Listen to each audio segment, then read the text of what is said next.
Parents are familiar with testing the limits of their abilities when it comes to raising a child.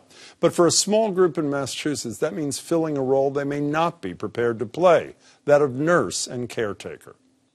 Noelia Ferreira is one of those parents. The Dracut mother has been attending round the clock to her 15-year-old daughter, Abby, who was born with a rare genetic condition that affects her development. Abby's partially deaf and blind, suffers from seizures, and requires a feeding tube and air machine in order to live.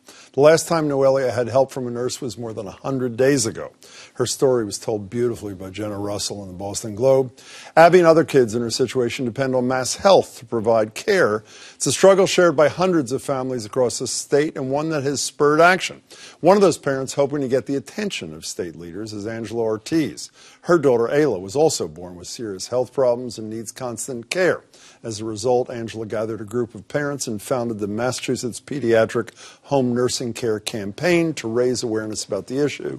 Noelia and Angela join me now. Thank you so much both for being here. Thank you for having us. First of all, I'm so glad to meet your kid, by the way. Thank you. It makes the story even more powerful. On a typical day, other than when Abby's in school, you essentially are taking care of her every single minute on the clock, day, night, afternoon, until you start all over again the next day, yes? That's right. And so what is that, give people a sense who haven't read Jenna Russell's piece, give me some, what does that entail in a typical day, Noelia? That entails a lot of medical venting for Abby and making sure that she's comfortable. She's making sure that she has or feeding tubes in place. If she has a seizure in the middle of the night, you have to run in there in the middle of the night? I have to run in there, that's right. It's very scary. Were you trained for these things? I was not trained in a lot of things. I was trained on her G-tube and how to put it in place, and I switched that once a month. But other than that, when she first started her seizures, I was trained in CPR. But besides that, I didn't have any other training. Are you exhausted all the time? All the time. Are you? Yes. Are you stressed all the time? I'm stressed a lot, yes. You know, the two reasons from Jenna's story that I took away as to why you were in the situation you're in is, one, because the nursing reimbursement rates, we'll get to that with Angela in a second, are just so obscenely low. But secondly, you've made a conscious decision. You don't want Abby institutionalized, right? I don't want Abby institutionalized. Why did you make that decision? It's the best thing for Abby. Abby loves us. We love her. We're a family. I love to keep her with us forever. She gets the best care at home, and that's not only my opinion, but professionals' opinions. And she does incredible things with us, and she's just part of the family. Angela, your situation with Ayla, your 3-year-old, is not totally dissimilar. You're providing this kind of care too on your own, yes? It's a little bit different. How so? You know, I'm newer to the journey. When you have a child, when she was first born, it was my husband and I decided to care for her for 10 months without nursing at home. We felt it was our responsibility to care for her. She had heart surgery almost immediately after she was born, 3 days after birth. Heart surgery, failure to thrive, Pierrot band sequence. She had a low jaw, or a smaller jaw that was it was compromising her ability to breathe.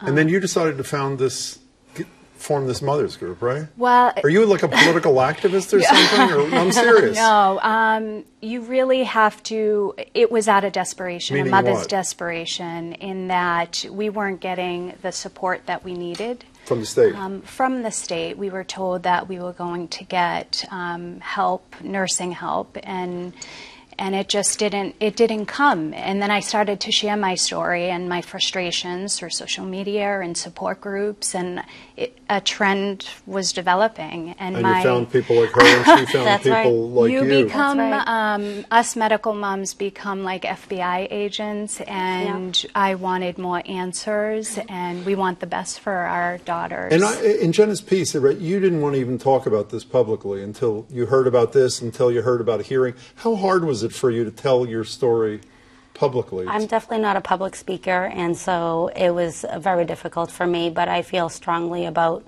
this issue, and I just think about all the hundreds of families that are throughout the state that are in the same journey as we are, And that gives me courage. And I also think of Abby when I'm doing it. With a smile on your face, I should say. You know, for those who don't understand how pathetically low these reimbursement rates, just to give you a sense, this is the reimbursement rate out of, we'll put it up for you, out of which nurses get paid. As I said before, the Massachusetts reimbursement rate for Mass Health, which is Medicaid, that's what Medicaid is called in Massachusetts, there was a 4.8% increase in that in the last year. Compare Maine, as you'll see, where the reimbursement rate is higher. There was a 15% increase there in the last year. And compare New Hampshire, where the rate is even higher, where there was a 25% increase. Now, we reached out to the governor's office, and they said they're deeply committed to working with your families. They care about this. Do people in Beacon Hill not get how, to use your word, how desperate this situation is? I know those people. There are a lot of really caring people up there. Where's the disconnect, Angela? Well, what we're hearing is there's no money.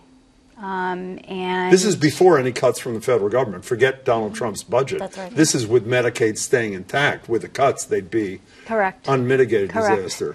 So, and we've heard a lot just from Mass Health after we've had to reach out several times that they're doing their own surveying, and, you know, it's just a lot of stalling. And I don't feel that we have a listening ear to the human impact. It's all about dollars and data, which we've shared with them and kind of done the homework for them. But not the human element, right? But not the, do you hear this? Because I can line up 916 of these families. Is that how many families and are affected by There's 916 families who are caring for the state's most medically fragile. And you know what? This isn't a conversation about institutionalizing our children. That debate's already done. The Kaylee Mulligan program exists. Well, it's your decision. I mean, exactly. But this program exists to keep our children at home. Sure you weren't a political activist before? I just want to be. Well.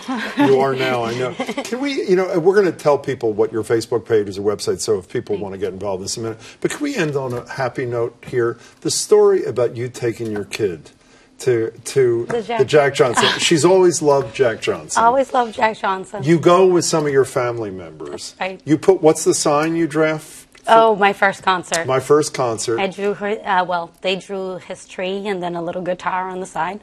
My 17-year-old did the guitar. You have an older kid. An older, yeah. You know, and one of the things I loved about the story is when Jenna Russell writes about this, she says often, even though you believe you know what Abby's feeling, Yes.